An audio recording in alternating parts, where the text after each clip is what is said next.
La qualité de ta foi déterminera la qualité de tes œuvres. Le monde passera par des temps très difficiles. Et la nation aussi. Mais Dieu m'a dit, il a prévu un reste qui vont vivre cette année. Il y a des nations à conquérir. Cette année, il y a des royaumes à posséder. Cette année, il y a des immeubles à acheter. Cette année, il y a des postes à avoir. Cette année, il y a des millions à compter. Cette année.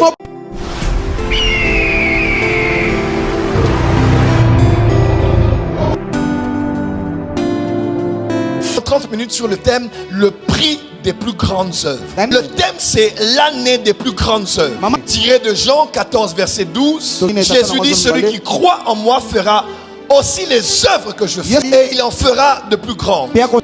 Alors puisque nous devons entrer dans les plus grandes œuvres, vous devez savoir qu'il existe un prix à payer pour vivre les grandes œuvres. Il y a une condition, je dirais des conditions. Le temps me manquerait de les développer toutes. Je vais juste me focaliser sur une seule condition. Et je prie alors que je vais développer cela, que l'esprit de ce que je vais partager avec vous puisse entrer dans vos esprits et conditionne chacune de vos journées de 2024. Le prix des plus grandes œuvres. Vous allez voir, il y a une connexion entre un verbe et un mot. J'ai médité sur ce verset que le Saint-Esprit m'a donné. J'ai réalisé ceci. Celui qui croit en moi fera. Celui qui croit en moi fera. Les œuvres que je fais et fera les plus grandes. Celui qui croit en moi, il fera. Pour dire, il existe dans le Nouveau Testament, et même dans l'Ancien Testament, une connexion entre la foi et les œuvres. Celui qui croit en moi, il fera. Ce que j'ai fait, il fera beaucoup plus que ce que j'ai fait. La Bible déclare dans Jacques 2 verset 17, il en est ainsi de la foi, dit elle n'a pas les œuvres, elle est morte en elle-même. C'est suivant dit, mais quelqu'un dira, toi tu as la foi et moi j'ai les œuvres. Alors Jacques dit, montre-moi ta foi sans les œuvres et moi je te la montrerai. Je te montrerai la foi par mes œuvres. Et au même chapitre, au verset 26, il est écrit comme le corps sans âme est mort, de même que la foi sans les œuvres est morte. À vrai dire, le monde des œuvres que l'on produit est toujours déterminé par la foi que l'on a eue. C'est celui qui croit qui va produire des œuvres. La qualité de ta foi déterminera la qualité de tes œuvres. La quantité de ta foi déterminera la quantité de tes œuvres. La taille de ta foi déterminera la taille de tes œuvres. Montre-moi un homme qui a une foi courte et je te montrerai quelqu'un qui produira des résultats courts. Montre-moi quelqu'un qui a une petite foi et je te montrerai quelqu'un qui produira de petites œuvres. Mais montre-moi quelqu'un qui a une grande foi et je te montrerai quelqu'un qui produira de plus grandes œuvres que celle-ci. La foi, c'est toujours la foi. Mais quand vous lisez la Bible, la foi, elle diffère en taille et en quantité. Différemment d'une personne à une autre. Il a la foi, il a la foi, ils ont la foi, elle a la foi, elle aussi elle a la foi. C'est toujours la foi. Mais dans chaque esprit ou dans chaque cœur, cette foi est quantitativement différente. Amen. Dans une personne comme dans une autre. La Bible reconnaît qu'il existe des petites foi et il existe des grandes foi. Cette année, prophète Gratien, les hommes et les femmes qui vont opérer dans les plus grandes œuvres sont les hommes et des femmes qui doivent avoir une plus grande foi. Le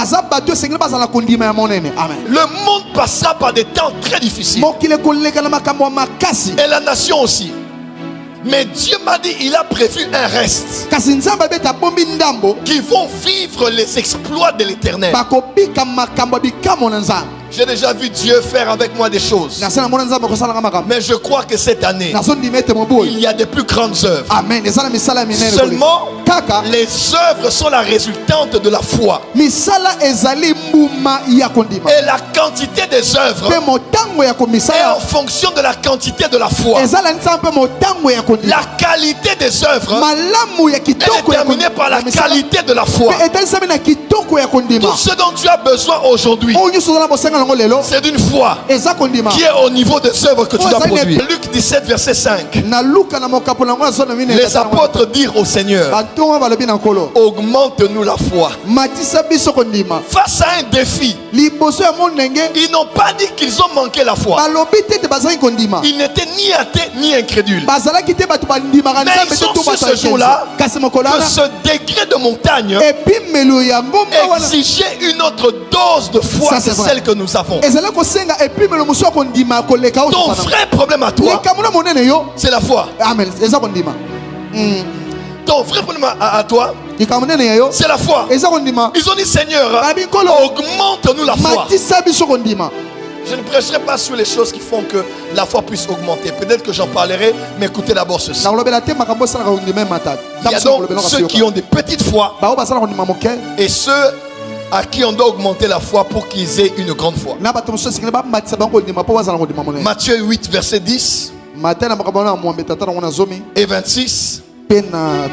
Jésus leur dit, pourquoi avez-vous peur, gens de peu de foi? Alors il se leva, menaça les vents et la mer et il eut un grand calme. La version Martin Bible dit ceci, et il leur dit, pourquoi avez-vous peur, gens de petite foi? Dis à ton voisin, ton problème, ce n'est pas le vent. Dis à ton voisin, ton problème, ce ne sont pas les combats. Dis à ton voisin, ton problème, ce ne sont pas les attaques. Dis à ton voisin, ton problème, c'est la taille de ta foi. Amen. Ça c'est vrai. Pourquoi vous avez peur? Un homme en qui réside une grosse peur et